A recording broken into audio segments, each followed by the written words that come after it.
We vowed to win this war on our terms, on this soil. And together with our allies, we came here to Afghanistan to liberate its people and prevent the terrorists from ever threatening our homeland again.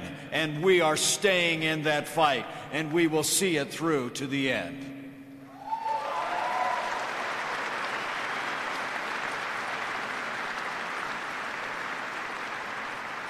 This very base, Bagram Airfield, has been at the heart of our campaign from the very beginning. It's a bastion of strength and a beacon of freedom in this corner of the world. As President Trump has said, it's thanks to you and those who stood on this ground before you that, in his words, the horrors on the scale of September 11th have not been repeated on our shores. Let me assure you, you inspire the world with your courage and your unconquerable spirit. You've crushed the enemy in the field and continue to do so. You've driven them into hiding and struck fear into their hearts. You've given the Afghan people the hope of freedom, the freedom to determine their own destiny and chart their own future. But as we all know well, these great achievements have come at a great cost. More than 3,500 members of our allied forces have lost their lives over the past 16 years, including 2,308 Americans. The old book says, no greater love is a man than this, that he should lay down his life for his friends. And today, and every day, we honor the memory of our fallens and let their families know that we will never forget their service or sacrifice in Afghanistan.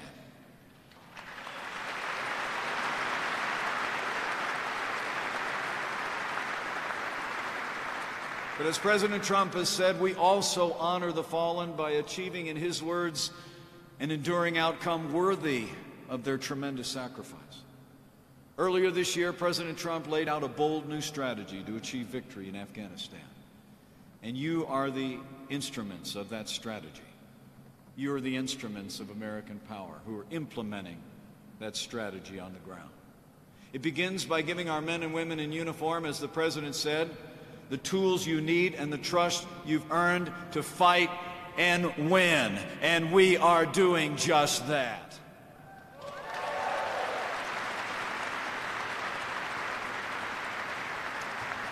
First, your Commander-in-Chief has made it clear to our allies, our partners, and our enemies that the United States of America will no longer be bound by arbitrary timetables in Afghanistan. As the President has said, America's enemies must never know our plans. They must never believe they can wait us out.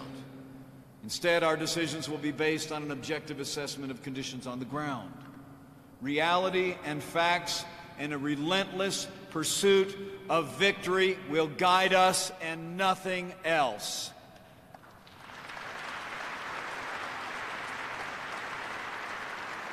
Second, President Trump has unleashed the full range of American military might. We've lifted the restrictions that limited the effectiveness of our armed forces, so you can, as the President has said, fully and swiftly wage battle against the enemy. We've given you new authorities to directly target the terrorists and militants, no matter where they hide. And this Commander-in-Chief has empowered our battlefield commanders with the freedom and flexibility you need to win. Bureaucrats don't win battles. Soldiers do.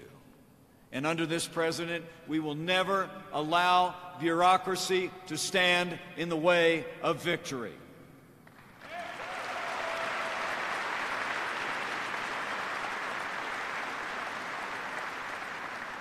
And President Trump and I are proud to see that this new strategy is already bearing fruit all across Afghanistan. And the American people deserve to know that with the courage of everyone gathered here, we're making real progress in this fight for freedom in Afghanistan. We've dramatically increased American airstrikes, and together with our Afghan partners, we've put the Taliban on the defensive. We've prevented them from launching a major campaign against a provincial capital for the first time in 3 years. We've targeted the Taliban's funding as never before through renewed attacks on its drug trafficking networks. And thanks to the leadership of your Commander-in-Chief, and the courage of all of you. In another field of battle, ISIS is on the run. Their capital has fallen. Their so-called caliphate has crumbled from Iraq to Afghanistan and everywhere in between.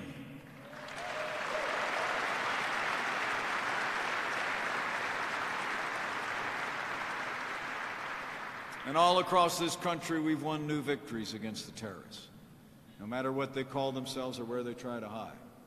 And our enemies will have no time to recover or rebuild, because we will continue to bring overwhelming force to defeat them every day, every time. The road before you is promising, but it's perilous. And this Commander-in-Chief is clear-eyed about the threats you face and the challenges that lie ahead. But today, let me assure you, President Trump has your back.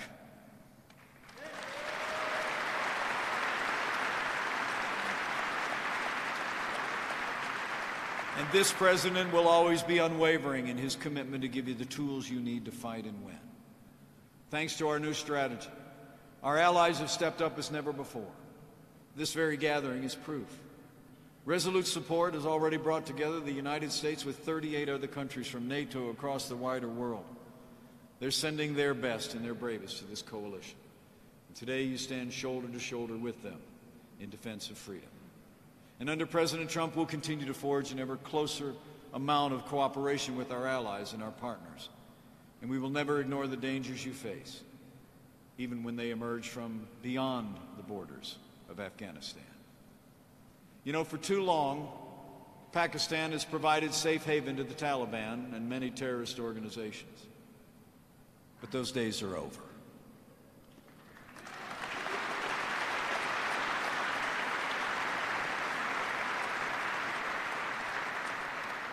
President Trump has put Pakistan on notice.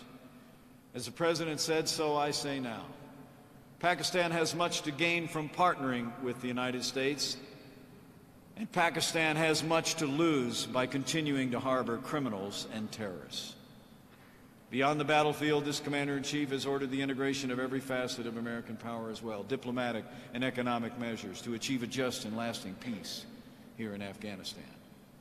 And until that day comes, you can be assured, we will be relentless in our campaign to destroy our enemies, because as history attests, weakness arouses evil, and peace only comes through strength. So be strong and courageous and do the work of freedom.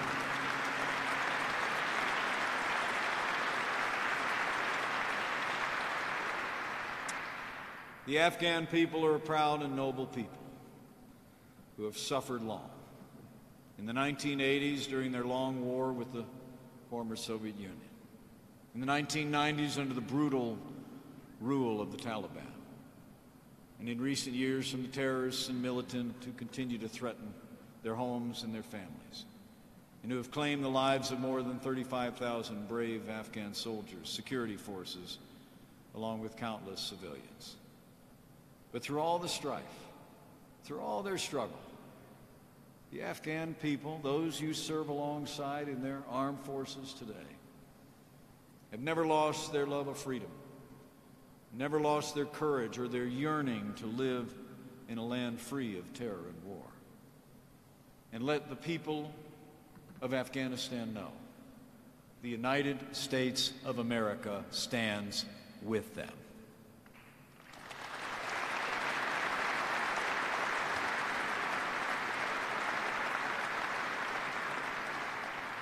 I just came from a meeting with President Ghani and Dr. Abdullah.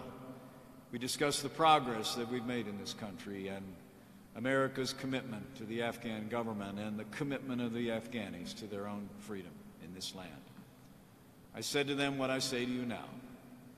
Under President Donald Trump, the armed forces of the United States will remain engaged in Afghanistan until we eliminate the terrorist threat to our homeland, our people, once and for all.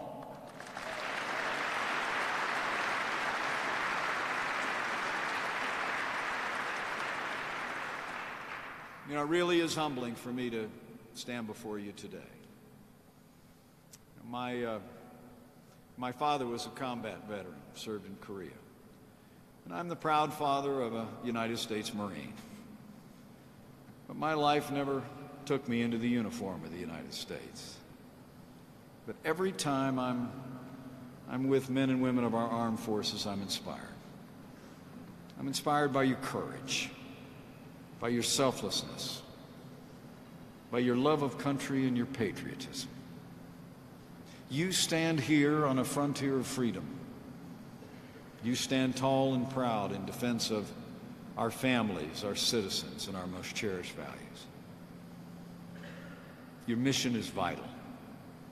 And today, on behalf of your Commander-in-Chief, I say to all of you, in the days ahead, mind your mission. Take care of one another. Respect the unified chain of command, and never doubt that every day, every operation, and every decision that you make matters to the United States of America, more than you may ever know.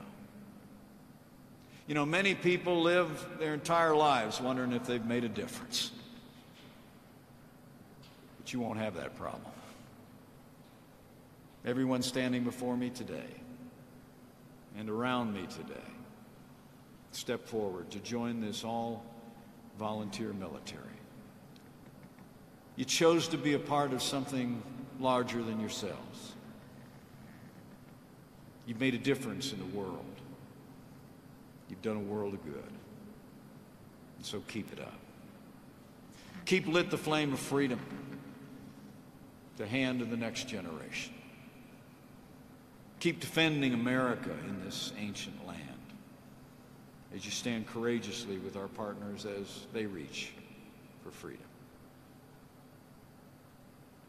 And I say with confidence, because of all of you and all those that have gone before and our allies and partners, I believe victory is closer than ever before.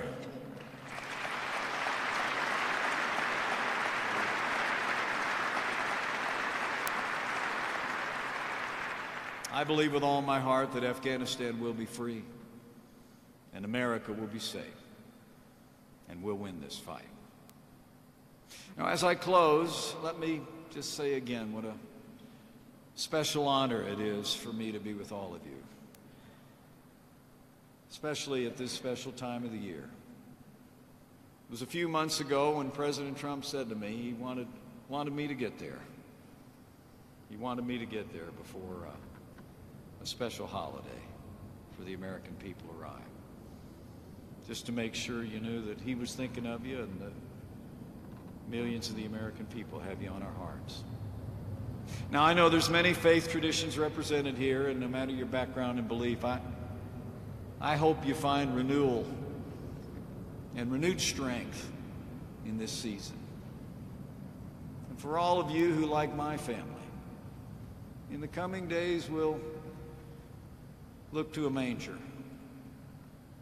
and will once again in your hearts claim the promise announced on a holy night of peace on earth and goodwill toward men. Let me say, from the First Family, from my family, from families all across America, Merry Christmas.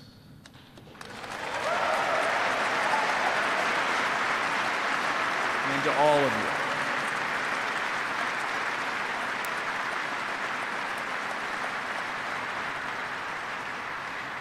may God bless you. May God bless all who wear the uniform of the United States here in Afghanistan and across the wider world. May God bless the good people of Afghanistan, and may God continue to bless the United States of America. Thank you.